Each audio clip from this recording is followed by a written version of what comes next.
Hello students, welcome back to the Aakar mathematics. मैं हूं आपका मैथ्स टीचर आकाश राठौर और आज इस वीडियो में हम लर्न करने वाले हैं एक्सपोनेंट पावर से रिलेटेड कुछ क्वेश्चंस। तो चलिए स्टार्ट करते हैं आज की क्लास, जिसमें हम डिफरेंट टाइप के क्वेश्चन देखेंगे जिनमें हम यूज करेंगे लॉ ऑफ एक्सपोनेंट का। आई होप आपको लॉ ऑफ एक्सपोनेंट्स क्या होते हैं अच्छे से क्लियर होंगे, या फिर वीडियो जाके आप देख सकते हैं। और उसके बाद हम स्टार्ट करते हैं आज क्वेश्चन की क्लास। हम डिफरेंट टाइप के क्वेश्चन देखेंगे कि क्वेश्चंस किस टाइप से इसमें पूछे जाते हैं। फर्स्ट क्वेश्चन आपको आ सकता है जैसे 4 इंटू 4 इंटू 4 लिखा हुआ है। ये किस फॉर्म में लिखा हुआ है? एक्सपांडेड फॉर्म में। और इसे कन्वर्ट करने के लिए कह सकते हैं वो कि इसे एक्सपोनेंट फॉर्म में लिखो।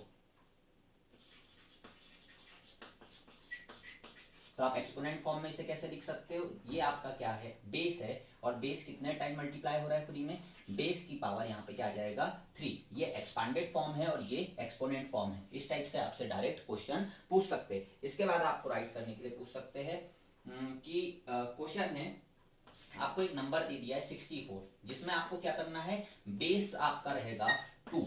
आपको बेस 2 रखना है और फिर उसे एक्सपोनेंट के फॉर्म में लिखना है। किस फॉर्म में लिखना है? एक्सपोनेंट के फॉर्म में लिखना है। और वहीं पर आपको कह सकते हैं कि आपको जो बेस रखना है वो क्या रखना हो सकता है? बेस 4 रखना हो और उसे एक्सपोनेंट के फॉर्म में राइट करना है। तो चलिए देखते हैं ये क्वेश्चन किस टाइप से हम सॉल्व कर सकते हैं। कि आपका नंबर 64 है, आपको बेस 2 रखना है और उसे एक्सपोनेंट के फॉर्म में लिखना है, और बेस 4 रखना है और एक्सपोनेंट के फॉर्म में लिखना है। आपको क्या करना होगा? 64 के प्राइम फैक्टर्स फाइंड कीजिए। क्या फाइंड करना है? 64 के प्राइम फैक्टर्स फाइंड कीजिए। इसे 2 से डिवाइड करेंगे तो क्या आएगा? यहाँ 32, 2 से डिवाइड करने पर 16, 2 से डिवाइड करने पर 8, 2 से डिवाइड करने पर 4, 2, 2, 2 एंड 1। तो सर 64 के प्राइम फैक्टर्स क्या क्या हो गए हमारे? 2 इंटू 1 2 3 4 5 6, 6 9 2 रहेगा। 1 2 3 4 5 एंड ये 6 हुआ।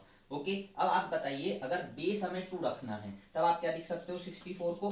1 2 3 4 5 6, ये एक्सपांडेड फॉर्म है, 2 पावर 6 राइट कर सकते हैं। Is it clear? ये हुआ हमारा पहला क्वेश्चन का आंसर। क्या हो जाएगा? अगर बेस 2 रखना है तो क्या लगा देंगे हम? पावर 6। ये कैसे आया हमें? हमने 64 जो नंबर गिवन था उसके प्राइम फैक्टर्स कर लिए। ओके, अब क्या कह रहा है वो? बेस आपको 4 रखना है। बेस 4 कब होगा सर? इन दोनों के पेयर बना लीजिए, इन दोनों के पेयर बना लीजिए। देखिए क्या हो रहा है, ये 4 इंटू 4 इंटू 4। तो अगर 64 को बेस 4 में लिखना होगा तो हम क्या राइट कर सकते हैं? 4 पावर 3। ये इसका सॉल्यूशन हुआ। अब नेक्स्ट टाइप के क्वेश्चन देखते हैं। चलिए,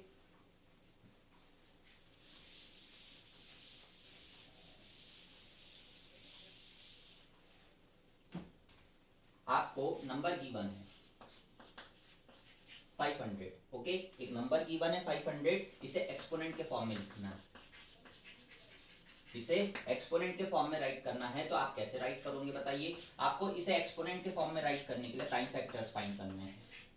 इसे सर 2 से डिवाइड करेंगे, 250 आएगा। 2 से डिवाइड होगा 125 आएगा। सर देन क्या होगा बताइए? ये क्या 2 से अब डिवीजन डिवाइड होगा? नो सर, यहाँ पे क्या आ जाएगा? 5 25 5 जा 125, 5 5 जा 25, 5 एंड यहाँ आ जाएगा 1। तो आप देखिए 500 के प्राइम फैक्टर्स क्या क्या हो गए आपके? 2 इंटू 2 इंटू 5 इंटू 5 इंटू 5। अब इसे किस फॉर्म में लिखने के लिए कहा है? एक्सपोनेंट फॉर्म में। तो 500 को हम क्या लिख सकते हैं? 2 पावर 2 मल्टीप्लाई 5 पावर 3। ओके, ये क्या हुआ इसका? Exponent form. इसे सर क्रॉस जो साइन हम यूज कर रहे हैं उसके जगह पे हम क्या लिख सकते हैं? 2 पावर 2 एंड 5 पावर 3। यहाँ पे क्या यूज करेंगे? डॉट यूज करेंगे। ये हो गया इसका आंसर। आई होप आपको समझ आया होगा कि एक नॉर्मल नंबर गिवन रहे और उसे एक्सपोनेंट के फॉर्म में राइट करना हो तो हम क्या करते हैं? प्राइम फैक्टराइजेशन का यूज करते हैं। जो नंबर हमारा जितना टाइम रहता है उसे पावर के फॉर्म में लिख देते हैं। और ये हमारा 5 3 टाइम में है। यहाँ पे क्या लिखा हमने? 5 पावर 3। ठीक है, चलिए नेक्स्ट टाइप के क्वेश्चन देखते हैं।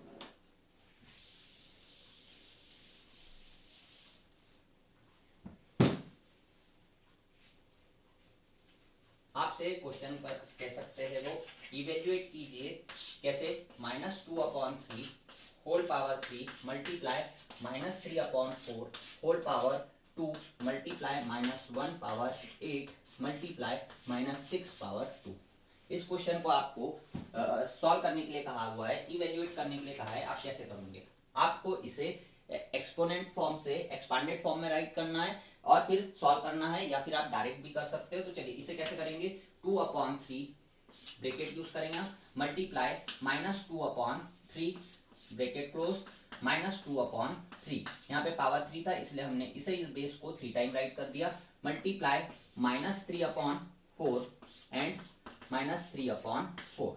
क्या सर -1 को हम 8 टाइम राइट करें या फिर हम क्या कर सकते हैं डायरेक्ट, हमें पता है कि अगर -1 की पावर क्या है हमारा इवन नंबर आए तो आंसर क्या आता है 1, और -1 की पावर अगर ऑड आए तब हमारे क्या होता है नंबर -1। ओके, तो यहाँ पर हम डायरेक्ट क्या यूज कर लेंगे, यहाँ पे हमारा +1 आ जाएगा। ओके, -6 तो -6 मल्टीप्लाई -6 कर देते हैं। आगे देखते हैं क्या कर सकते हैं हम। अब इसे डायरेक्ट हम कैंसिल कर सकते हैं एक नंबर से दूसरे नंबर को, या फिर हम मल्टीप्लाई करके सॉल्व कर सकते हैं। हम कैंसिल करना चूज करेंगे। यहाँ सर 2 से इसे 4 को कैंसिल करेंगे कितने टाइम में, 2 टाइम में। इस 2 से ये 2 कैंसिल हो जाएगा, इस 2 से इस 4 को कैंसिल करेंगे, क्या रिमेनिंग बचेगा हमारा 2 बचेगा। सर इस 3 से हमने इस 3 कैंसिल करेंगे, इस 3 से इस 3 को कैंसिल करेंगे सर, देन हम इस 3 से ओके ये डिनोमिनेटर में है, इस 3 से इसे कैंसिल करेंगे, कितने टाइम में होगा ये 2 टाइम में कैंसिल हो जाएगा।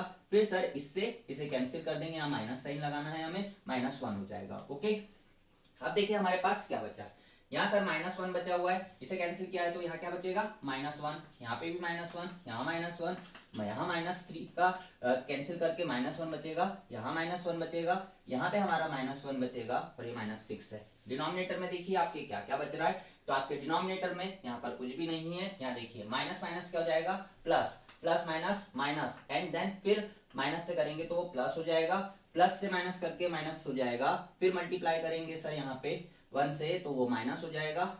ओके, और माइनस का फिर माइनस में होगा तो क्या हो जाएगा प्लस, और ये +6 का 1 में मल्टीप्लाई कर देंगे तो हमारा आंसर क्या आ जाएगा 6। ओके, समझ नहीं आया होगा तो फिर से एक और बार देखिएगा इसे पीछे करके कि यहाँ पर ये 6 कैसे आया, हमने कैसे नंबर्स को एक दूसरे से कैंसिल किया है, और साथ ही आप ये कॉन्सेप्ट अच्छे से याद रख के रखिएगा। चलिए आगे देखते हैं। अब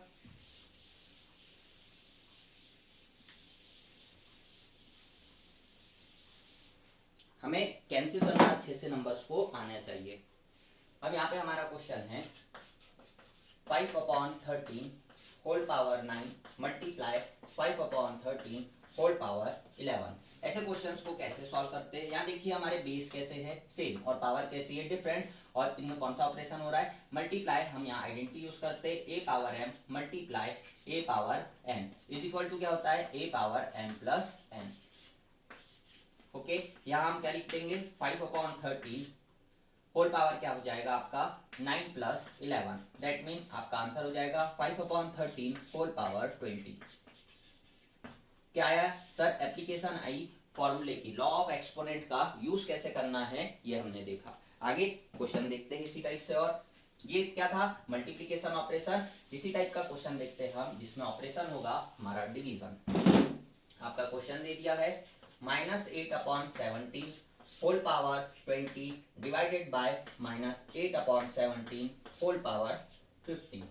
ओके, यहाँ क्या दिख रहा है आपके बेस सेम है और पावर कैसी है डिफरेंट, फॉर्मूला लग जाएगा a power m divided by a power n is equal to a power m क्या होगा यहाँ माइनस, ये फॉर्मूले आपको अच्छे से याद रहने चाहिए। फिर सर यहाँ पे हम बेस को राइट कर देंगे 1 टाइम -8/17 होल पावर आपका क्या हो जाएगा 20 - 15। ओके, दैट मीन क्या होगा -8/17 होल पावर हो जाएगी 5। ये हुआ आपका आंसर। ठीक है, अब आई होप समझ आया होगा, और फॉर्मूले का कैसे यूज करना है ये एप्लीकेशन भी आपको समझ आ रही होगी। नेक्स्ट क्वेश्चन हम देख रहे हैं सर 17/2 होल पावर 3 लिखा हुआ है, इसे जितना मैक्सिमम सॉल्व कर सकते हैं हम देखते हैं। पहले क्वेश्चन देखते से हमें क्लिक होना चाहिए कि कौन सा फॉर्मूला यूज होगा। यहाँ पे क्या a लिखा हुआ है, फिर पावर m है और होल पावर क्या है n, तो यहाँ पे फॉर्मूला यूज हो जाएगा a power m multiply n।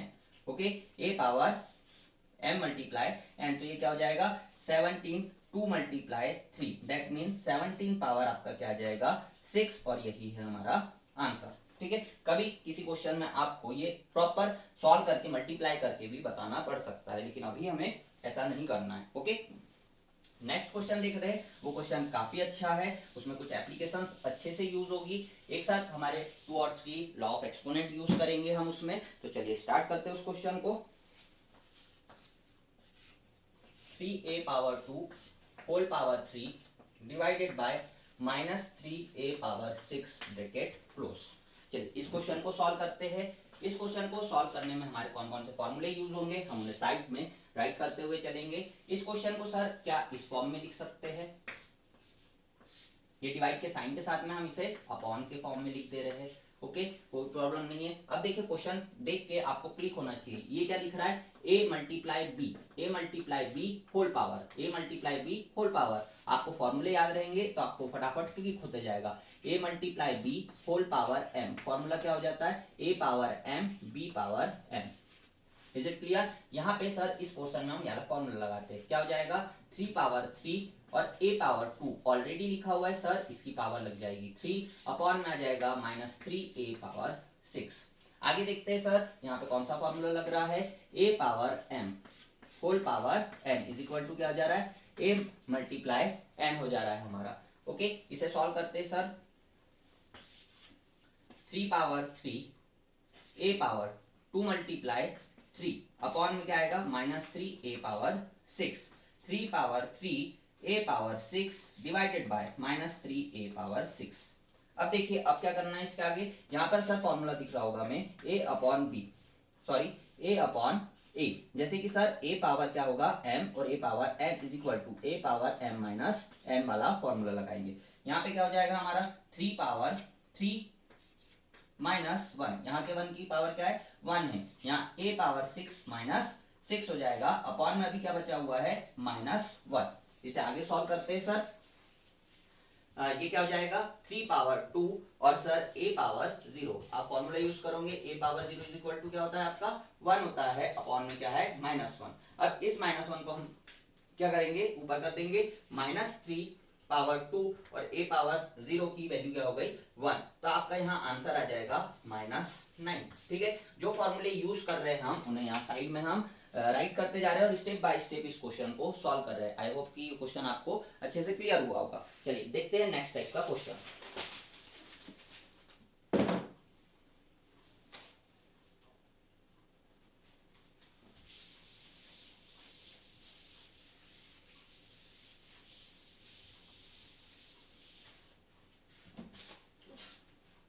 आपको यहाँ पे कहेंगे जब हमारे बेस सेम होते हैं तो हम डायरेक्टली पावर्स को कंपेयर कर सकते हैं। उस कॉन्सेप्ट का यूज करके हम देखते हैं यहाँ पे question. Find value of x। आपको x की वैल्यू फाइंड करनी है। 3/4 whole power 4 multiply 3/4 whole power 5 is equal to क्या है? 3/4 और इसकी पावर है सर 5x माइनस 1।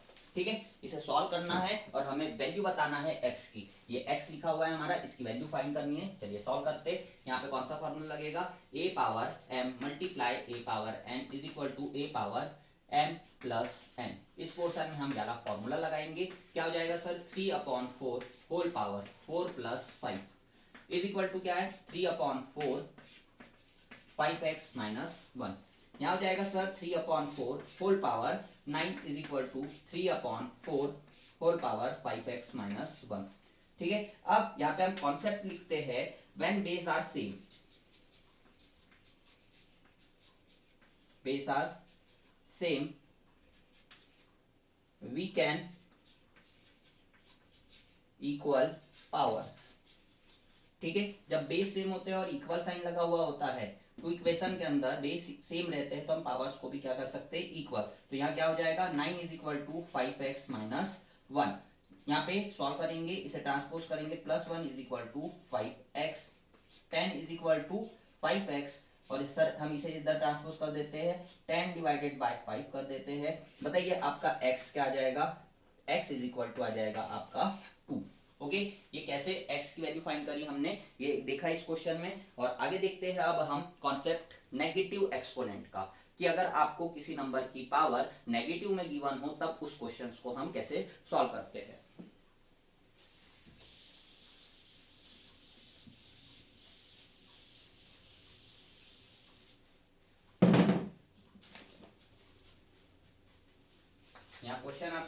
1/3, जिसमें सर पावर है -2 प्लस 1/4 माइनस यहाँ पे -2 प्लस 1/6 होल पावर -2 और ब्रैकेट क्लोज। इस क्वेश्चन को सॉल्व करना है। कैसे सॉल्व करेंगे सर? फॉर्मूला यूज करेंगे, a/b whole power -m is equal to होता है b/a होल पावर m। ठीक है, इसे सबकी को कन्वर्ट कर दीजिए। ये क्या हो जाएगा? 3/2 प्लस 4/2 प्लस 6/2। इसे पूरा कंप्लीट सॉल्व करेंगे। ये होगा सर 9, 16 प्लस 36। ओके, ऐड कर दीजिए, बताइए क्या आएगा आपका। ये पूरा सॉल्व करना है। 3 3 जा 9 हो रहा है, 4 4 जा 16 हो रहा है, 25 हो गया और 6 6 जा 36 हो गया। तो ये कितना हो रहा है सर? 25 हो रहा है। 25 एंड 36 करेंगे तो आपका क्या आ जाएगा बताइए? 25 एंड 6 करेंगे तो 31 और 30 करेंगे, आपका टोटल सम आ जाएगा 61 और ये है हमारा फाइनल आंसर। आई होप आपको ये क्लास में जो क्वेश्चंस कराए हैं क्लियर हुए होंगे, अच्छे से समझ आए हुए होंगे। आपको अगर ये वीडियोस पसंद आ रहे हैं तो प्लीज़ अपने वीडियोस को इस लिंक को दोस्तों के साथ शेयर करें और चैनल को सब्सक्राइब करिए। Thank you so much.